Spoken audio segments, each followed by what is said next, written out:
Chapter 21. The safe house was a clever setup, Luke saw. What looked like a row of old storage units and rundown office space in an industrial park turned out to be something else behind the facade. Past a security checkpoint with a trio of large armed guards was a modern complex of interconnected units, bright and gleaming with the latest computer and electronic gear, plus a bunch of technicians to operate it. Most of them were Bothans, but there were several other aliens at work. It was a smart camouflage. From outside, you'd never expect to find all this. This way, Milan said.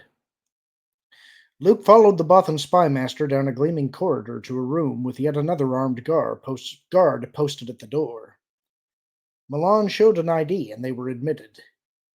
Inside the room were half a dozen Bothan techs. One of them tended leads plugged into jacks in the computer Milan had collected. Others sat at consoles, tapping keyboards or using Voxax controls. Information danced in the air as holographic images formed and reformed. There's not much to see, I'm afraid, Milan said. Unless you're an expert in this, the information looks to be pretty much a jumble of numbers and letters. Luke nodded. What do they mean? He waved at one of the screens. Got me, Milan said. I'm a spy master. What I know about programming you could inscribe on a microdiode lead with a dull sword. Luke smiled. Hey, hey, one of the Bothan techs said. Look at this, boys. Scan sector Tarphard Xenon. Luke heard the tap of keys, the commands of Voxaxes. Wow, said one of the other techs. Oh, sister, said another. I can't believe it. What? Luke said. What is it? Before anybody could say, the door exploded inward and somebody came in shooting. Leia smiled at Guri, who was once again seated across from where she herself sat at the desk in their suite.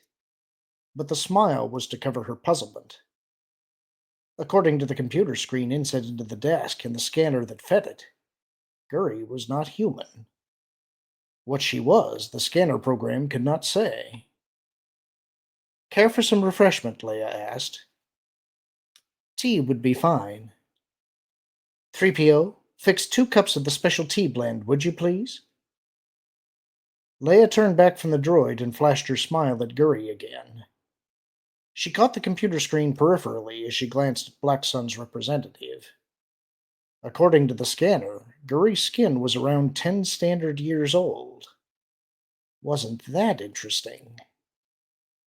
I trust your business went well? It did. It would be no trouble to keep her talking for a few minutes, until the special blend tea 3PO was preparing did its job.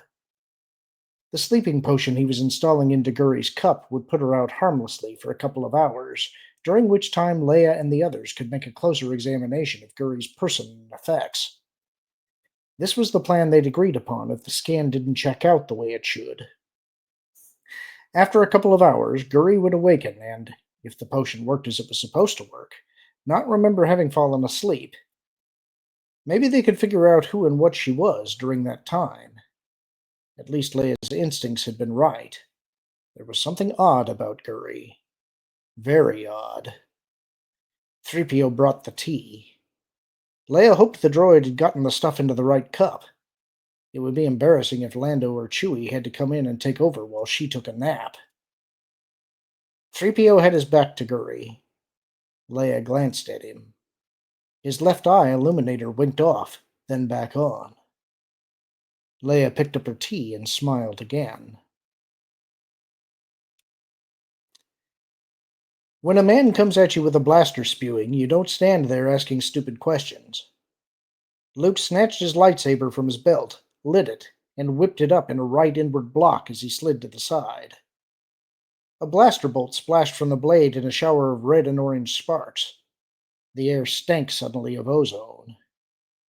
The techs were unarmed, and Luke saw 2 of them take hits and go down. The others scrambled for cover. Koth Milan produced a small weapon and returned fire, hitting the lead attacker right between the eyes. The attacker fell backward. There were more behind him, boiling through the shattered doorway. Luke leapt forward, circled his lightsaber into a horizontal slash, and took down the next man through the door. Milan fired. The bolt sizzled past Luke's left ear and hit the third man incoming. Beyond that, Luke saw, there were at least a dozen more shooters crowding towards the doorway. Maybe more. It wasn't as if he had time to do a precise count here. More energy beams cooked the air, scorching past Luke and spearing computer consoles and technicians alike. "Too many of them," Milan called. "This way!" Luke wove a curtain of hard light with his blade, deflecting blaster bolts and driving the attackers back temporarily. He leapt to the side, and Milan fired repeatedly into the opening, momentarily clearing it. "Come on!" Luke turned and ran. Discretion here was definitely the better part of valor. Who were these guys? They wore black, but didn't have any insignia that he could see. Some kind of new Imperial strike team? Mercenaries? Never mind that now. Worry about who they are later. This party's over, Luke. It's time to leave. Luke hurried after Milan.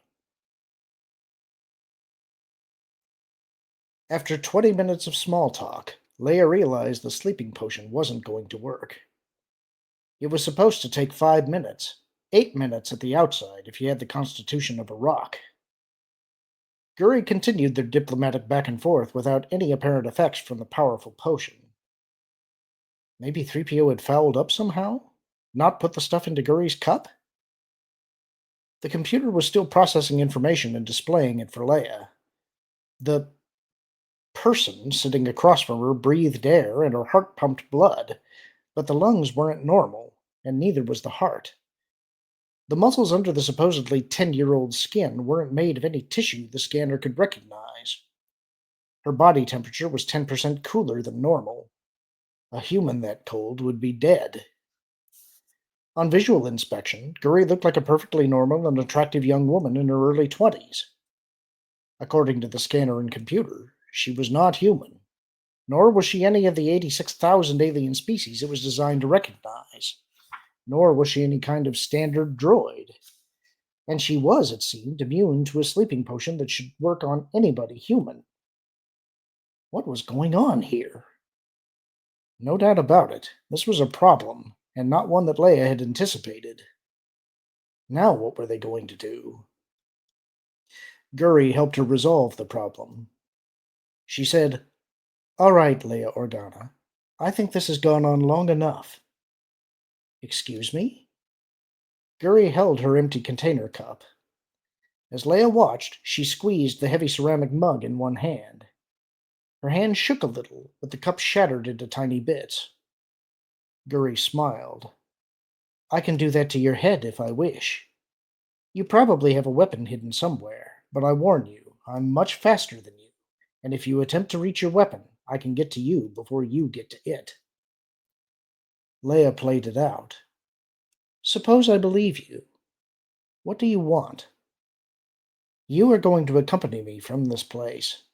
You will tell the Wookiee in the hall to stay here as we leave. Convince him. Otherwise, he dies." "Where are we going?" "Do not concern yourself with that. Just do as you're told, and you will survive to get there." "I don't think so," Leia said. "Whoever, or whatever you are, I bet you aren't faster than a blaster bolt. Lando, Dash." The door to the bedroom slid open. Lando and Dash stood there, blasters aimed at Guri. They stepped into the room. "You might be wrong," Guri said. The door to the hall also slid open, and Chewie stood there with his bowcaster leveled at Guri's back. "Could be," Leia said, "but you'd have to be real fast to avoid being hit by 3 bolts." Guri turned her head slightly to glance at Chewie, turned back to look at Leia. "You have the advantage, it would seem. What do you propose?" There was a good question. What were they going to do now? One of the Bothan techs leapt up, grabbed the computer, and jerked it loose from the leads. The undamaged screens went blank. "Go!" Milan yelled at the tech. "We'll cover you!" The tech ran for the rear of the room. A section of the wall slid back to reveal an unmarked emergency exit. The tech with the computer barreled through the opening. Milan, meanwhile, emptied the charge in his blaster at the attackers coming in again. The weapon clicked dry, and he tossed it aside. "Run!" he yelled. Luke didn't need to hear that twice. Before he could take a step, a blaster bolt hit Milan. The Bothan went down. Luke dropped to one knee. "Go," Milan said.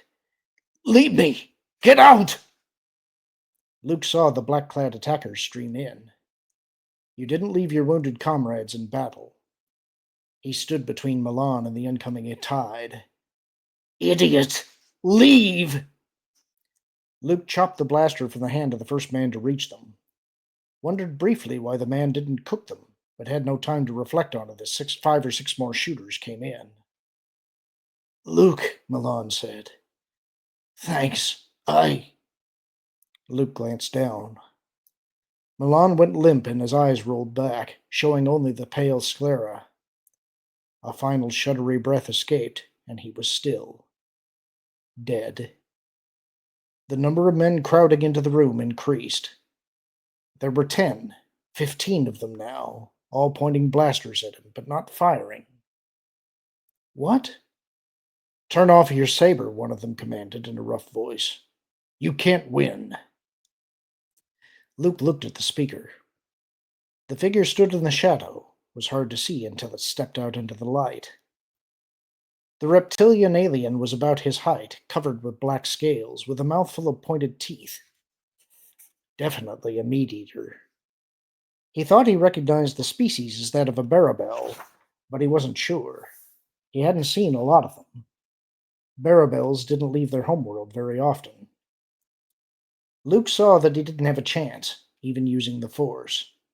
He clicked his lightsaber off. "Wise move," the Barabel said. "My people have great respect for Jedi Knights, and I am sorry I must do this, but it is business. Take his weapon." One of them moved in and removed the lightsaber from Luke's grasp. Luke looked back at the Barabel. "What do you want?" "Sorry, but we want you, Skywalker." Chewie said something. He didn't sound happy. "Chewie doesn't think this is a very good idea," Lando said. "I agree with him." Leia said, "Look, I know you owe Han and you want to take care of me, but we need to do this." Dash leaned against a wall, a blaster trained on Guri, who sat in a chair and was bound with cuff bands and a steel cable. They weren't taking any chances with her. Dash said, "You're going to waltz into the heart of the Empire, just like that?" "I have some connections on Coruscant," Leia said. "That's where our friend here comes from." She nodded at Guri, who offered nothing. "Somebody is playing games I don't much like. Luke is in danger. This person who says she represents Black Sun is our only link to them." Lando said, "You know, there were rumors a few years back about human replica droids. Seems like I heard somebody had perfected the method. Got them good enough so you couldn't tell the difference between one of the replicas and a real human by looking. That was about 10, 12 years back. It would fit with the age the scanner gives us about her." He glanced at Guri. Guri smiled, but said nothing. "So what if she is a droid?" Dash said. "What good does it do for you to know that?" Leia shook her head. "Not much good at all," she said. "But if we can get to whoever sent her, maybe that does. She's got to be worth a lot to them." Chewie moaned something. "Chewbacca says that if you go to Coruscant, he is going as well." Leia glared at 3PO. "Don't blame me. I'm only translating what he said." "Fine. You can go with me. Lando, you and Dash wait here for Luke. We'll take Guri with us. Whoever or whatever she is, she's our pass." "How are you going to get there?" Dash asked. "Book a compartment on a liner? They check those things going into Coruscant, you know." "I'll contact the Alliance and have them supply us with a small ship." I don't like it, Lando said. Why not just take her ship, Dash said. It's bound to be cleared. And maybe blow ourselves to tiny pieces. We've already determined she's not the most trustworthy being we've ever met. Could somebody steal your ship? Dash laughed. They wouldn't get very far if they tried. I still don't like it, Lando said. I'm not asking you to like it. I'm telling you to do it. Which pretty much ended that conversation. Leia tried to sound as if she were in charge and as if she knew exactly what she was doing, but that was a stretch. If Guri was a replica droid, surely she must be valuable to whomever had sent her. Maybe that person would be willing to talk to get her back. Conventional wisdom had it that the best plans were usually the simplest ones, and if that was true, this was a great idea. Conventional wisdom aside, it wasn't much. Still, it was what she had, and she would follow it up as best she could. Excuse me, Guri said. Leia turned to look at her. What? There is an easier way. Leia stared at her, then at the others. What are you talking about? You want to go to Imperial Center and meet with the leadership of Black Sun, correct? That was the general idea. That is why I was sent, to provide you escort for such a trip. Then why the threats? It was the fastest way. I wouldn't trust her, Leia, Lando said. I don't, but I'm reasonable. Go on. It will be very risky for you to try to sneak past the Imperial pickets around Imperial Center. I can greatly lessen that risk. No offense, but Lando is right. Why should we trust you? Because I work for Prince Shizor. Lando and Dash both inhaled sharply. Leia looked at them. Shizor is the head of Black Sun, Dash said. I can arrange for you to speak with him if you like. Leia frowned. He's here? I have his private comlink codes.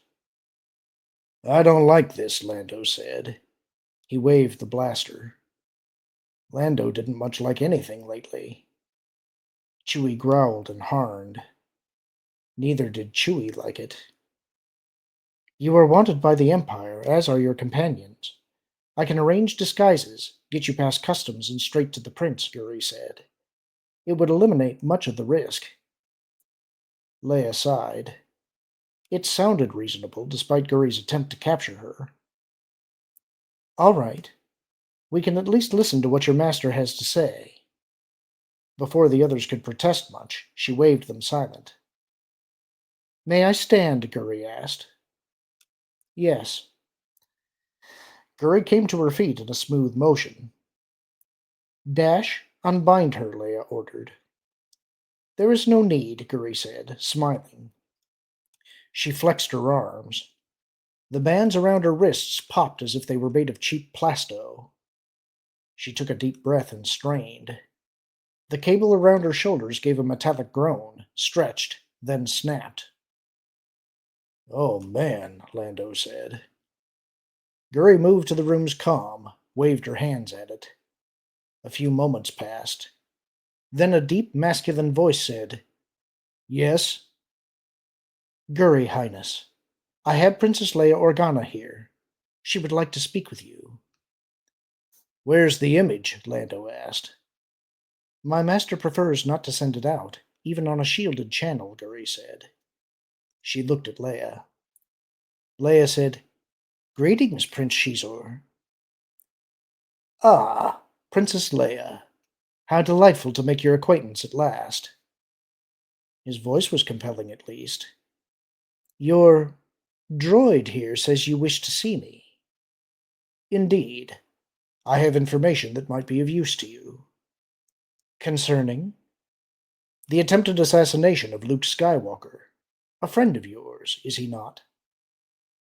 It took much of Leia's control to avoid gasping. Shizor knew about the plot. We're comrades, yes, Leia said. Tell me, how do you know of the attempts on Luke Skywalker's life? Not over the comlink, he said. We must discuss such matters face to face. If you will allow Guri to escort you, I will explain all when you arrive." Leia looked around the room. This certainly was unexpected. What was she going to do? And that's the end of the chapter. Hope you enjoyed it. Talk to you soon.